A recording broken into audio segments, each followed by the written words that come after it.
Hello everyone, summer అయితే start అయింది కదండి. సో ఈ సమ్మర్లో కూల్గా చేసుకునే ఒక డ్రింక్ మీకు షేర్ చేయాలి అనుకుంటున్నాను. ఆ డ్రింక్ వచ్చేసి సుగంధ కటోరా.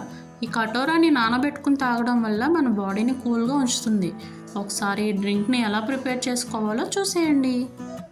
ఈ డ్రింక్ని ప్రిపేర్ చేసుకునే ముందే మనం కటోరాని నానబెట్టుకోవాల్సి ఉంటుందండి. చూడండి, వీటినే కటోరా అంటారు. వీటిని ఒక 2 తీసుకుని నానబెట్టుకుంటే సరిపోతుందండి. సో ఒక 2ని గ్లాస్లో వేసుకుని వాటర్ పోసుకొని ఒక 7 to 8 అవర్స్ వరకు నానబెట్టుకోవాలి. చూడండి, 8 అవర్స్ తర్వాత ఈ కటోరా అనేది ఇలా జెల్లీలాగా ఫామ్ అవుతుంది. నెక్స్ట్ డ్రింక్ ప్రిపరేషన్ని స్టార్ట్ చేసేసుకుందాం. ముందుగా ఒక గ్లాస్ తీసుకుని అందులోకి మీ టేస్ట్ తగినంత షుగర్ని యాడ్ చేసుకోండి. నెక్స్ట్ 1.5 స్పూన్ వరకు సుగంధాను వేసుకోవాలి. ఈ సుగంధ అనేది మనకి బయట షాప్స్లో దొరుకుతుందండి. సుగంధాన్ని నన్నారి అని కూడా అంటారు.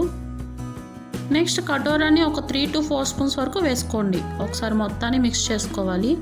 నెక్స్ట్ ఒక 1/2 స్పూన్ లెమన్ జ్యూస్ వేసుకోవాలి. తర్వాత చిల్ సోడాను యాడ్ చేసుకుని ఒకసారి మొత్తాన్ని కలుపుకొని పైన మింట్ లీవ్స్తో సర్వ్ చేసుకుని ఎంజాయ్ చేయండి. అంతే అండి, ఎంతో సింపుల్గా అండ్ కూల్గా చేసుకునే సుగంధ కటోరా రెడీ.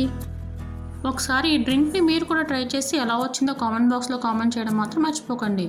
మరొక రెసిపీతో మళ్ళీ కలుద్దాం. అంతవరకు సెలవు.